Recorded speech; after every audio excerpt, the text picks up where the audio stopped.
She was 22 and kicked out. No family left to take her in, no roof of her own, just a small carved hornbeam hop rake worn warm by 4 generations of women's hands, a single thumbed page from her Babi's hop book sewn into the lining of her brown canvas barn coat pocket, and 5 single-dollar bills she had earned scrubbing fermenting vats at a small craft brewery outside Cobleskill. And with that $5, she bought a tall 2-story timber frame hop kiln with a conical drying turret standing alone at the back end of Novak Hollow Road in the small Czech-Slovak village of Novak Hollow in Schoharie County, New York. In a stretch of the Catskill foothill hop country that had not heard the slow scrape of a long hornbeam hop rake across a kiln loft floor since the autumn of 1926. The hand-cut chestnut clapboard siding had silvered and split along the south face. The slate cap of the conical turret had loosened at the south flashing.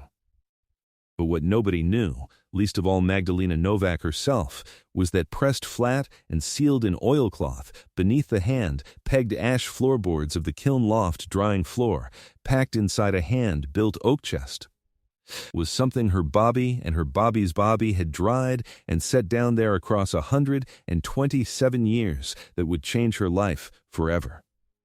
Before we go on, if you love stories like these, take a moment and subscribe and tell us in the comments where you are listening from tonight. We love to see how far these stories travel. She had seen the kiln on a hand-printed card thumbtacked to the bulletin board of the small Schoharie County Co-op in Middleburg in soft pencil. Hop kiln, half-acre, valley frontage, $5 or best offer, see Mr. Václav Sedlak at the courthouse. She had $7.40 folded in the inside pocket of her brown canvas barn coat, the last of 3 weeks of brewery wages. She walked the half-mile down to the small Schoharie County courthouse on a cool Tuesday morning in early October with the sumac just beginning to flame deep crimson along the Catskill foothill ridges, and she asked the woman at the front desk for Mr. Václav Sedlak by name. Mr. Václav Sedlak was 81 years old and had been the deputy clerk of Schoharie County for 54 of those years. He looked up at her when she said her name and went very still. Novak, he said slowly, the Bohemian hill in the word. From Novak Hollow. You'd be Bozina's great-granddaughter then, Magdalena nodded once. He folded his hands and walked back into a small storeroom and came back with a heavy brass key on a piece of plain hemp twine. $5, he said. We have been keeping this key 99 years. Your Babi left it with my grandfather back in 1926, and she told him plain, hand this to whichever Novak girl walks back down the hollow road asking after the kiln. She paid him 5 soft paper dollars and signed her name. He walked her to the door and set his old hand for 1 second on her shoulder. You go on down there before the first hard frost, Drahoku, he said. The kiln has been waiting on you a long while. She had grown up with the smell of fresh-picked hops and slow oak smoke, with the deep, clean, resinous smell of fresh-picked green Saaz hop cones loaded slow into a hop kiln drying loft on a cool September morning, with the dry, sharp smell of seasoned white oak coals burning slow in the small brick kiln stove on a cold October morning, with the cool, clean smell of fresh-rinsed hornbeam hop rakes being laid slow across the longhand-pegged ash-drying floorboards, with a warm amber smell of beeswax being rubbed slow into the carved hornbeam handle of a long hop rake to keep the wood from cracking in the wet, and with the deep, cool dusk smell of the Catskill foothills themselves, breathing slow out of the Schoharie hollows on a warm August evening, resinous and old and full of years. She had grown up sitting on a low cedar stool on the kiln loft drying floor of her Babi's hop kiln when she was 3 and 4 years old, watching her Babi's long brown spotted hands draw a long hornbeam hop rake slow across the loose laid green hop cones spread thin across the ash drying floorboards, turning the hops with a slow patience that did not look like work but like listening. Her Babi was Bozena Novak, born in 1940 in the same small-frame farmhouse at the foot of Novak Hollow Road where Magdalena would later be born. The only daughter of Jaromir and Ineska Novak, she had learned the kiln and the hop rake at the side of her own mother, on the same long ash-drying floorboards and the same carved hornbeam hop rake her great-grandmother had carried out of Bohemia in 1896. Bozina was tall and thin, with the long brown spotted hands of a Shohari hop woman, her white hair worn in a single tight braid pinned at the back of her neck under a faded green and white embroidered Bohemian cotton kerchief. Magdalena had called her Babi from the first day she could shape the sound. Magdalena's mother, Ava, had gone to Albany when Magdalena was 3 and had not come back. And Magdalena's father, Tomas, had been killed in a tractor accident outside Shohari when she was 9, so the years had belonged to Babi from the time Magdalena could carry a small wooden hop basket without spilling. She learned to tell a Saz hop cone from a wild American hop by the rim of the bract before she could read. By 8 she could draw a long hornbeam hop rake across a loose laid drying loft in a single slow even pass without bruising a single cone. By 12, she could read a kiln.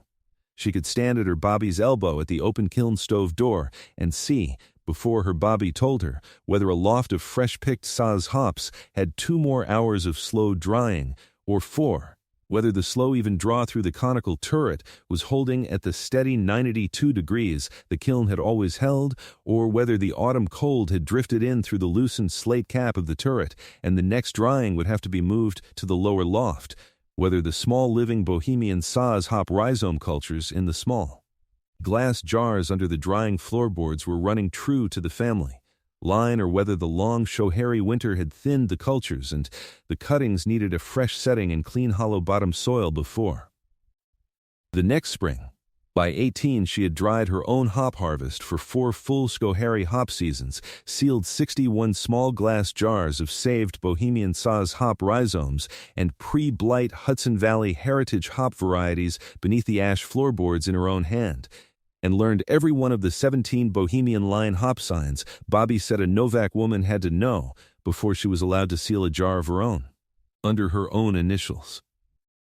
Babi, on a warm Saturday morning in October in Magdalena's 18th year, walked out of the small timber frame hop kiln with a single deep amber dried Saz hop cone wrapped in clean linen and laid it in Magdalena's hands at the kiln step, and said, "You are a Novak woman now. Drahuku.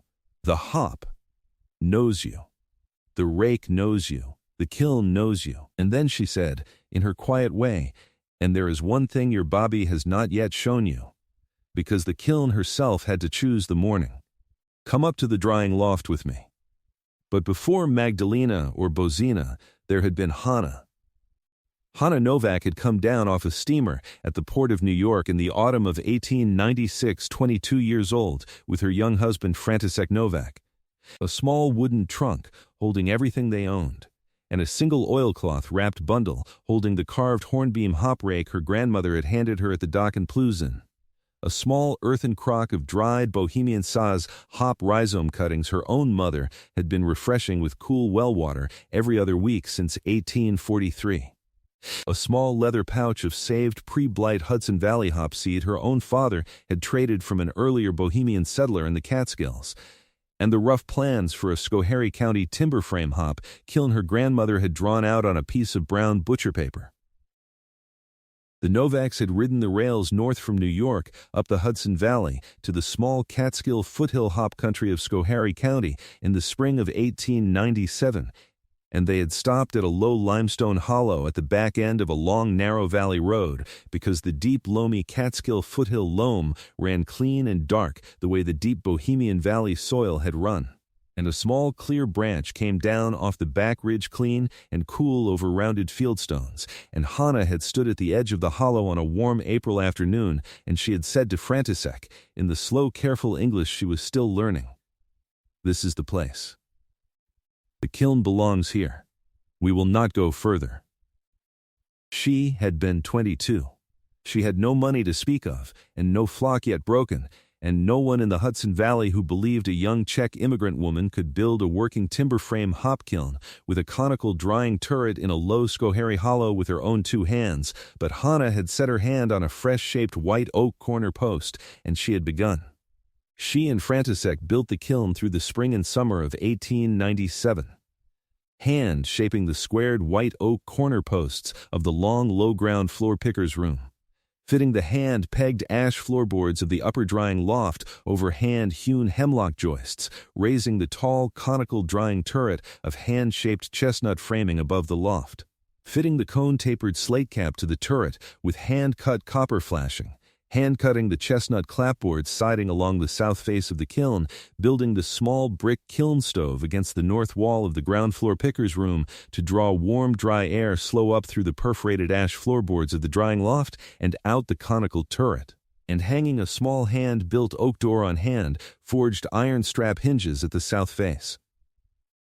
Hannah dried her first loft of fresh-picked Bohemian Saz hops on the kiln loft drying floor in September of 1897. She kept the kiln for 29 harvests. She trained her daughter Aneska at her side, and Aneska trained her daughter Bozena, and the kiln at Novak Hollow held its drying floor and its hop rake and its women without a single empty harvest for 29 years, through Hannah and Aneska and Bozena's mother until the autumn of 1926, when the great Hudson Valley downy mildew hop blight came through the Catskill foothills and ended the New York hop industry in a single summer. And Bozena's mother closed the oak door of the kiln on a cool October evening and walked back up to the small frame farmhouse, and the kiln did not open again for 99 years. Babi had 3 rules for the kiln. The first was this: the slow draw is the teacher. You do not dry the hop, drahuku, the slow even 92-degree draw of warm dry air through the perforated ash-drying floorboards of the loft and up through the long open chestnut throat of the conical turret and the cool October air at the slate cap dry the hop. And you only stand at the kiln loft floor with the hornbeam rake in your hands, and you read what the draw is telling you, and you do what it is asking. A hopwoman who thinks she decides when a loft of cones will dry is a hopwoman who will burn one loft in 3 and pull the next one out half-cured, because the draw will turn against her by the second loft. The second was this: the kiln is the keeper. The squared white oak corner posts and the hand-pegged ash floorboards of the upper drying loft and the tall conical chestnut turret and the cone-tapered slate cap and the hand-cut chestnut clapboard siding and the small brick kiln stove against the north wall and the hand-built oak door of a working Schoharie hop kiln are not a barn. They are a drying place and a sorting place and a saving place for the hop, all in one tall timber frame building set in a low limestone hollow. A hop woman who thinks she dries the family hop in a household oven is a hop woman who is fooling herself. The kiln is the keeper. The third was this: the rhizome is the family. The small dried Bohemian Saz hop rhizome cuttings and the small saved pre-blight Hudson Valley heritage hop varieties your great-great-grandmother carried out of Plouzin in 1896 have been kept in small glass jars under the hand-pegged ash-drying floorboards of the kiln loft. For 127 years, never once gone soft, never once gone foul, never once allowed to dry out in a careless summer. We refresh the rhizome cultures with cool well water 3 times a winter. We reseal each rhizome jar with a hand-pressed beeswax and cotton cloth lid. We never lift the jars from the cool oak dark of the chest unless the next Novak woman is at the drying loft learning to set the cutting in her own hand. And when a Novak woman is gone, the next Novak woman lifts the ash floorboard the same October morning, refreshes the cuttings in the same small earthen crock, and reseals the rhizome jars in her own hand. Mind the rhizome above the other 2, drahuku, the kiln loft can be refloored. The rake can be rubbed with beeswax. The slate can be reflashed. The Bohemian Saz hop rhizomes and the pre-blight Hudson Valley heritage hop varieties cannot be replaced. Babi died in November of 2023 on a cold, rainy afternoon in her chair beside the small wood stove in the small frame farmhouse at the foot of Novak Hollow Road, with the open-thumbed hop book in her lap and a small earthen crock of cool well water on the side table beside her. The doctor said it was her heart. Magdalena was 21. She did not cry. She came home from her shift at the brewery and found Babi in the chair, and she sat down on the floor beside the chair and laid her cheek against Babi's cool hand, and she stayed there until the funeral home came. She refreshed the rhizome cuttings herself that night. With a small ladle of cool well water she had drawn off the back ridge spring in her own careful young hand, and only when the crock was set back on the cool corner of the kitchen counter did she sit down beside the cold wood stove and finally let herself cry. The small frame farmhouse at the foot of Novak Hollow Road belonged to the county, because Babi had taken a small reverse mortgage on it during her last sickness, and within 5 months of Babi's funeral, the county had come and asked Magdalena to be out by the 1st of October. She had left with a small carved hornbeam hop rake Babi had pressed into her hand on her last clear afternoon, the single-thumbed page torn carefully from Babi's hop book, sewn into the lining of her brown canvas barn coat pocket. The small earthen crock of cool well water rhizome cuttings wrapped in 2 clean dish towels and a wool sweater, a small canvas bag of her clothes, and the photograph of 3 women standing at the oak door of the kiln in 1906. If these stories are reaching you tonight, take a second to subscribe. It truly does help us keep making them. And tell us in the comments, was there ever a small living thing in your family that someone refreshed and saved for years on end? A cutting, a rhizome, a tended root that you carry with you from a woman who is no longer here. The half-mile walk down Novak Hollow Road from the small frame farmhouse to the low limestone hollow at the back end was longer than she remembered, because the wide Schohari Hollow opened slow and gold around her as she walked, and the late afternoon light came down soft and warm across the open valley floor. The sumac was flaming deep crimson along the back ridge. A pair of red-tailed hawks rose from the limestone outcrop and beat south on slow, steady wings. A small clear branch came down off the back ridge clean and cool over rounded fieldstones along the right of the road. She found the foundation of the small picker shed first, 3 courses of fieldstone and a square of new goldenrod, and beyond the foundation, set into the low limestone hollow at the back end of the road under the open arc of a Catskill foothill sky, the tall hop kiln. 40 feet wide at the long low ground floor picker's room, 2 stories tall at the upper drying loft, the tall conical chestnut drying turret rising another 12 feet above the slate roof of the loft to its cone-tapered slate cap at 34 feet. The hand-cut chestnut clapboard siding silvered and split along the south face by 989 winters. The cone-tapered slate cap of the turret loosened and patched dark at the south flashing. A small hand-built oak door warped on hand-forged iron strap hinges rusted dark. A small rust dark brick chimney rising through the south slope of the loft roof gone cold. 989 autumns of dry sumac leaves and dry goldenrod stalks banked deep against the limestone step at the door. The wide gold valley floor of Novak Hollow stretching out behind the kiln to the deep crimson sumac of the back ridge under the open arc of a deep slate blue Catskill foothill sky. She did not cry.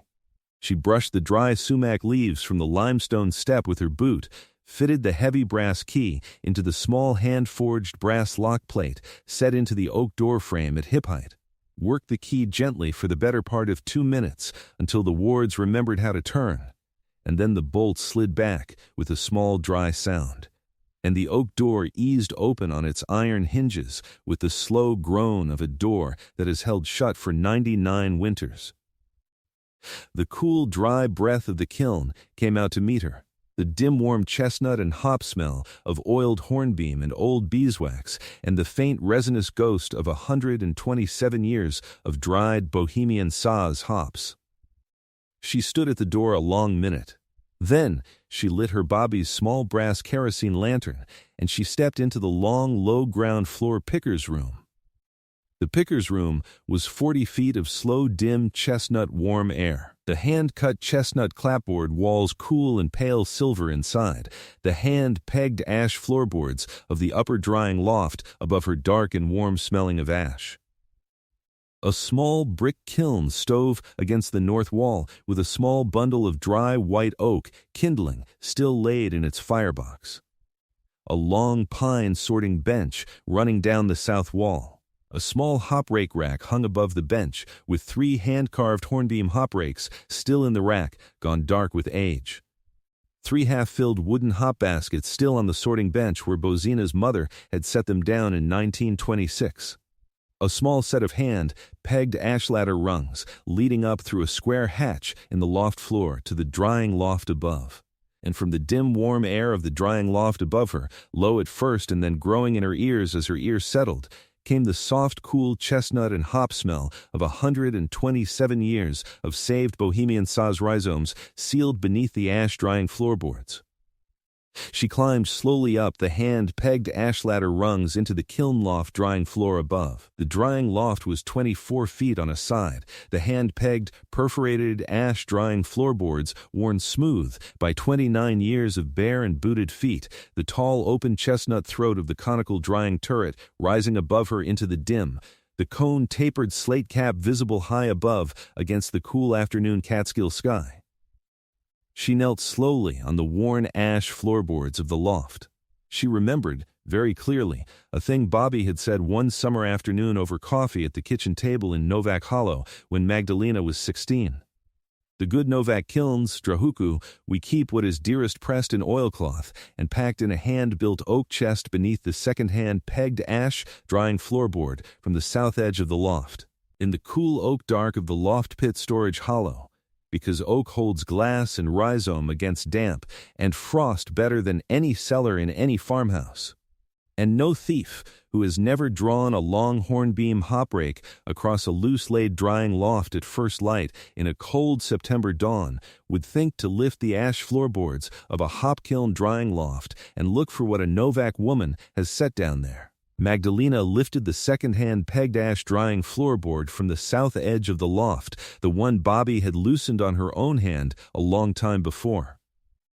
Beneath the floorboard, set into a shallow hollow of dry hop chaff and dry oak shavings in the loft pit, sealed in a long dark oilcloth bundle tied with weathered hemp twine, lay the oak chest.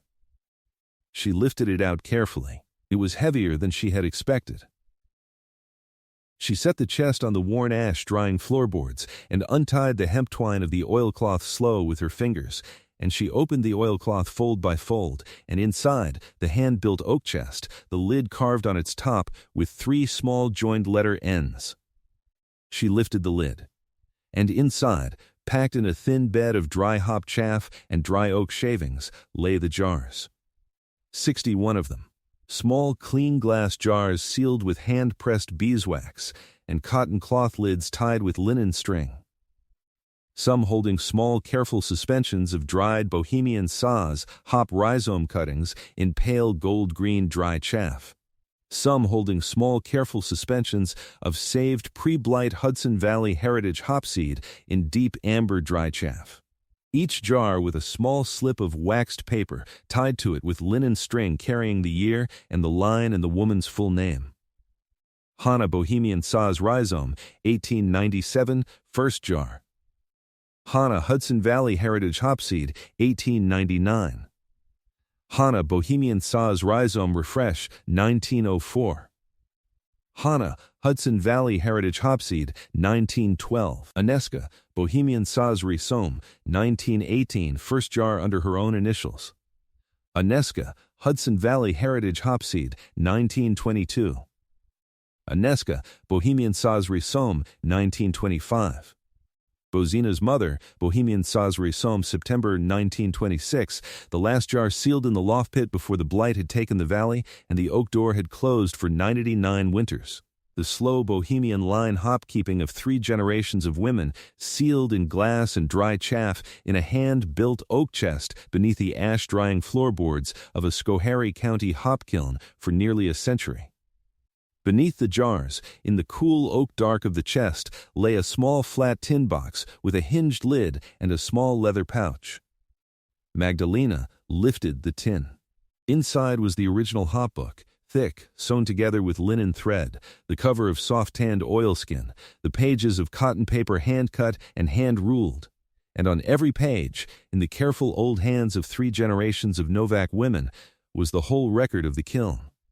The picking day, the cone weight, the loft load, the draw temperature, the rake pass, the dry hour, the rhizome refresh, the wax lid seal. Page after page after page, 127 years of careful bohemian line Skohari hopkeeping. Inside the small leather pouch lay 17 small American gold coins, $5 pieces from the 1870s and 80s, the gold Hannah had carried out of Bohemia in the lining of her coat. And folded into the back of the hopbook, sealed with a drop of warm dark beeswax gone hard as amber, was a single letter, the wax still whole, addressed in long, careful old Bohemian-tinged penmanship to the granddaughter who lifts the floorboard. From Hannah Novak, Kmelaka, Novak Hollow, 1898. She broke the wax seal with her thumb and read the letter aloud to the loft, because there was no one else to read it to, and the slow dim jars were the only thing listening. To the granddaughter who lifts the floorboard. If you are reading this, you have walked down Novak Hollow Road with a key in your hand, and you have brushed the sumac leaves from the limestone step, and you have turned the bolt, and you have lit a lantern in the dim, and you have known to climb the ash ladder rungs to the drying loft and lift the second ash floorboard from the south edge, and you are a Novak woman, and the kiln has called you home. My name is Hannah Novak. I was born Hannah Vesela on a small Bohemian hop farm outside Plzeň in the autumn of 1874. The eldest of 4 daughters of a Bohemian hop farmer and a kiln woman, and the only one my grandmother taught the hornbeam rake and the ash-drying floor and the saved rhizome, because I was the only one who would sit still long enough to learn to listen to the slow draw. I came across the ocean with my husband František in the autumn of 1896 with a small oilcloth bundle of the carved hornbeam rake and the dried Saz rhizome cuttings and the saved Hudson Valley hopseed and the rough plans my grandmother had drawn out on a piece of brown butcher paper, and I rode the rails north from New York up the Hudson Valley to this small Catskill foothill hop country in the spring of 1897, and I stood at the edge of this low limestone hollow on a warm April afternoon, and I knew, the way a woman knows a thing once and keeps it for 50 years, that the kiln was here. I built this hop kiln with my own 2 hands and František's across the spring and summer of 1897. And I dried my first loft of fresh-picked Bohemian Saz hops on the kiln loft drying floor in September, and I sealed my first jar of rhizome and saved Hudson Valley hopseed in the small oak chest beneath the loft floorboards in November. The jars in the oak chest below this letter, Drahuku, are not money. They are not gold. They are the family. The slate cap can be reflashed. The rake can be rubbed with beeswax. The clapboard can be recut. The ash floor can be repegged. The Bohemian Saz hop rhizomes and the pre-blight Hudson Valley heritage hop varieties, refreshed once with cool well water and sealed once in glass, are the family kept in oak and chaff and the slow Schoharie dark.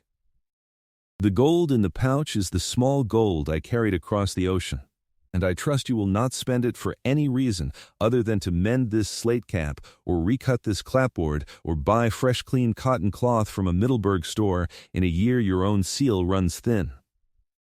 Do not move the jars.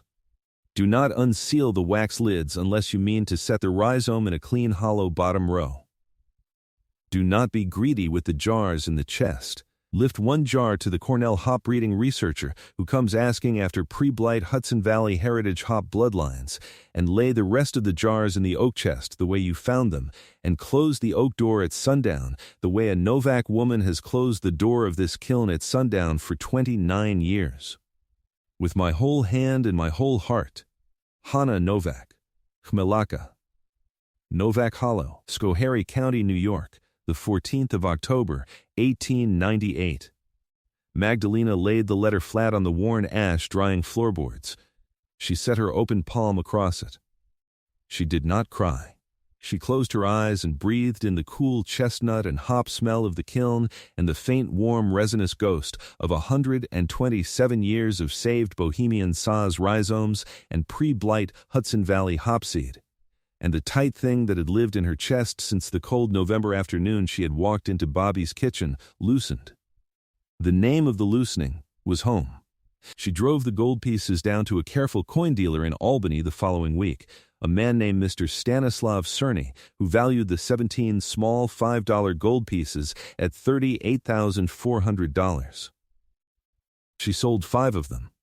She put $11,000 in a savings account at the Schoharie County Bank, and she walked back down Novak Hollow Road with a fresh load of cone-tapered slate for the south flashing of the turret, 2 coils of new hemp twine, a small bag of fresh clean cotton cloth from a Middleburg store, a fresh cake of beeswax, and a small can of new kerosene for Babi's lantern. She did not move the jars. The jars stayed where Hannah and Aneska and Bozina's mother had sealed them, in the cool oak dark of the chest beneath the ash-drying floorboards. But she did, that first October, walk down off the limestone step with a single small deep amber, dried Saz hop cone wrapped in clean linen to the older women of Novak Hollow in Middleburg. Mrs. Aneska Sedlak, 87, who had been a girl when Hannah dried her last loft. Mrs. Bozina Dvorak, 83, whose grandmother had been Hannah's first kiln customer. Each one took the small deep amber cone in their old hands and looked at it for a long time. Each one said the same thing, in some form. We had begun to wonder if any of you would come back. And in the early spring, an older woman drove down the Hollow Road from the Cornell Hop Breeding Research Program, who had been searching for 30 years for surviving pre-1926 Hudson Valley heritage hop bloodlines, presumed extinct since the Great Blight. And she stood in the open oak door of the kiln on a warm March afternoon with her hand against her mouth, looking at the rows of small glass jars of saved Hudson Valley heritage hop seed under the lantern amber, and she said, "Only, please, Drahuku, please let me come back with the lab." That is the thing about the hop keeping our grandmothers teach us, the slow kind, the kind we learn at a long ash-drying floor with a carved hornbeam hop rake when we are 3 years old. It is not really about the cone. The cone is the wage. The rhizome is the trade. The trade is the small jars sealed in dry hop chaff and dry oak shavings in a hand-built oak chest beneath the ash-drying floorboards of a Schoharie County hop kiln for 127 years. And the slow scrape of a long hornbeam hop rake across a loose-laid drying loft at first light in a cold September dawn, and the small earthen crock of cool well-water rhizome cuttings set on the cool corner of a kitchen counter and refreshed by a Novak hand every other week for 127 years. The trade is, above all, the truth Hannah wrote in her letter on the 14th of October 1898. The rhizome is the family. The kiln is the keeper. The slow draw is the teacher. We are only the next pair of hands. Magdalena Novak was 22 years old and kicked out. She had $5 to her name, and she spent them on a tall 2-story timber frame hop kiln with a conical drying turret standing alone at the back end of Novak Hollow Road in Novak Hollow in Schoharie County, New York. It was the best $5 she ever spent. If this story has kept you company tonight, thank you for sitting up with us. Sleep well, breathe easy, and see you in the last warm light of the day.